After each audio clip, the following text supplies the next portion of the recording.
तुम्हालाही नेहमी and the मध्ये कन्फ्युजन होत असतं का? काही सेंटेन्सेस जसं he is a honest person किंवा शी सॉ अन आउल इन द गार्डन, असे काही वाक्य वाचले की तुमचं कन्फ्युजन होतं की हे बरोबर आहे की चुकीचं. So today I am going to break it all down. Let's stop memorizing grammar and understanding articles like natural speakers. Welcome to Poonam's English Academy, where English grammar is simplified for spoken English and competitive exams. Articles are small words used before noun to give more clarity about them. They tell us which one and how many we are talking about.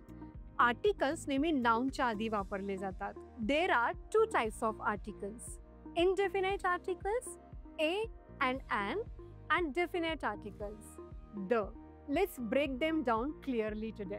सर्वात आधी तुम्हाला confusion असतं की articles लावू की नको लावू. So articles लावण्यासाठी स्पेशली आधी आपण अ आणि ॲन बद्दल बघूया. 3 कंडिशन सॅटिस्फाय व्हायला पाहिजे. So which are these 3 condition?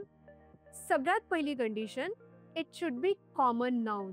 Girl, boy, city, country, office, river हे सगळे कॉमन नाउन आहेत. प्रॉपर नाउनच्या आधी आर्टिकल येत नाही. सेकंड कंडिशन काय? It should be singular. A आणि यांची डेफिनेशनच आहे एक.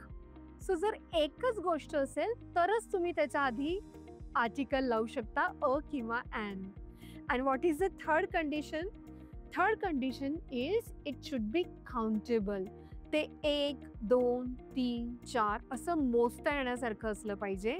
Then only you can use a or an article before it. 3 conditions: common noun, singular, countable. जेव्हा पहिल्यांदाच एखाद्या गोष्टीबद्दल सांगितलं जातं तेव्हा अ किंवा ॲन आर्टिकल लावतात. The exact identity is unknown to the listener.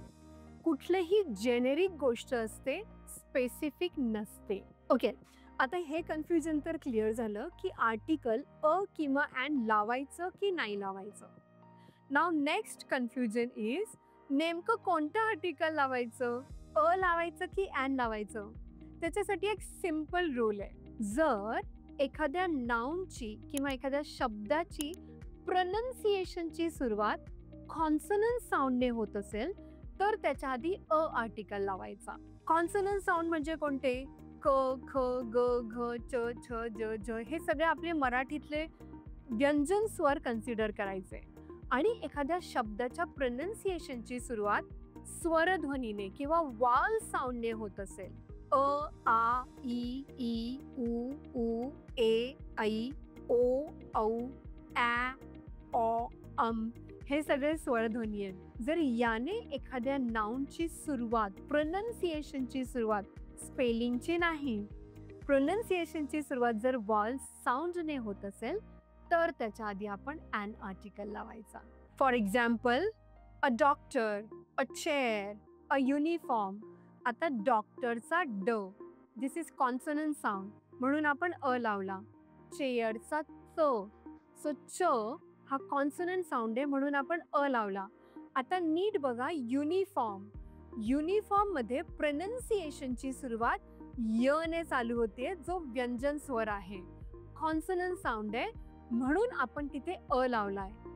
जरी तिथे यू असेल तरी सुद्धा तिथे व्यंजन स्वर आल्यामुळे अ लागणार आहे. फॉर एक्झाम्पल, अन आर्टिस्ट, आ, प्रोनन्सिएशन आर्टिस्टचं आने चालू होत आहे, जे वॉल साऊंड आहे म्हणून आपण त्याच्या आधी ॲन लावला. अन अम्ब्रेला, अम्ब्रेलाचं प्रोनन्सिएशन, स्पेलिंग नाही, प्रोनन्सिएशन ने चालू होत आहे, विच इज वॉल साऊंड म्हणून त्याच्या आधी आपण ॲन लावलाय. Next is an honest man. So याच्यामध्ये प्रोनन्सिएशन ऑनेस्टचा ऑ, स्पेलिंग मध्ये एच जरी असलं तरी प्रोनन्सिएशन मध्ये ऑ आहे, विच इज वॉल साऊंड म्हणून आपण त्याच्या आधी ॲन लावलंय. आता कॉमन कन्फ्युजन्स कुठे होतात? An MBA, an SMS. आता इथे प्रोनन्सिएशन चालू झालंय MBA. MBAचा ए हा वॉल साऊंड आहे म्हणून त्याच्या आधी ॲन येणार. SMSचा ए, ए हा वाल साऊंड आहे म्हणून त्याच्या आधी ॲन येणार. त्यानंतर अ युनिव्हर्सिटी. युनिव्हर्सिटीचा यू, इथे यू हा कॉन्सनंट साऊंड असल्यामुळे त्याच्या आधी अ आलाय. Always go by pronunciation and not by spelling. Now next is the. So we use the with unique entities. For example the sun, the moon, the stars, the oceans. हे सगळे unique गोष्टी आहेत म्हणून त्यांच्या आधी आपण the वापरतो.